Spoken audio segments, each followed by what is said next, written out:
So you fear that you won't get better because of where you are in your life at this time, and you're desperate. And so then you get in a relationship, and it's a toxic relationship because it's not a relationship where you properly vetted for this guy or you guys are aligned on the same page, but you're actually afraid that, you're not going to get what you want. So you may have settled for something that was not deserving. Maybe this person is mistreating you, but you settle.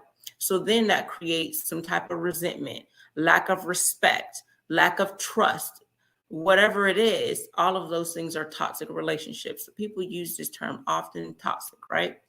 But toxic is things that are unhealthy, things that are not good for your health, your mental health, your physical health, for growing positive relationships, for having a child to be in that environment. So all of those things represents toxicity. When people are emotionally unavailable, that's still part of toxicity. So I want you, no matter what age you are listening, no matter what gender you are, to understand that you should not be full of fear when out in the dating world. And I know it seems scary, but you should not be full of fear, because if you're doing what you need to do, if you have the mindset that you need to have, there's nothing to fear. See, when you're doing what you need to do, you're going to find the right person. And when you say, well, all these men, if you're a woman and you say all these men are going after this type of woman, why are you upset? Because you don't want that type of guy to come after you anyway. Do you want the guy who is going after this type of woman that you say that, oh, she's wretched or she's this, she's that? Do you want that guy coming after you anyway? No, you dodged a bullet. And then if you are a man and you're saying, well, this type of woman doesn't want me, this Instagram model or this person, this particular woman that I want, that I see that's visually appealing, doesn't want me, you may have dodged a bullet. You may have saved yourself from heartache by going after someone who looks the part, but they may not be mentally there. So I like to talk about transforming your mind.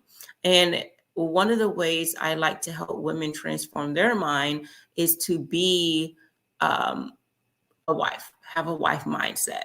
And there's things that's needed to have a wife mindset. So before I get started further, and if this is your first time, thanks for tuning in. If you're watching during the live or after the fact, I appreciate it, because you don't have to come here, but you did. So if you don't know anything about me, I am a relationship and femininity coach. And I've been married for 12 years. And I will say that I have a happy, cohesive, and loving marriage. And I want others to have that same type of relationship that I have with my husband. Not only is he my friend, not only is he my husband, not only is he the father of my children, but we have a special bond. And this is the kind of bond that it grows through being aligned. So it's not just that we like the same things or that we believe the same things, or our issues where we have fundamental issues, but our spirit are alike, right? So our personalities may be a little different, but our spirit is alike. And I want you as a man or a woman to be in tune with your spirit, so you can feel this spirit, which is what you hear people say, we had a connection. I want you to feel that with the next person that you're going to be with. But in order to have this connection with someone, there's something that you need to do. You need to transform your mindset. You cannot have the mindset like every other person in the world. And what I mean by that is, you've heard the term the basic chick, right? And I don't know if they have a term for boys, but they have different terms for boys. The grown boy, for men, the grown boy. So you don't want to date a grown boy, and you don't want to be a basic chick. And if you're a guy, you don't want to date a basic chick, and you don't want to be considered a grown boy. A grown boy is a man. He's physically a man. He's grown into a man. He's matured. His body has matured, but his mindset is still of a young boy. A basic chick is a woman who is basic.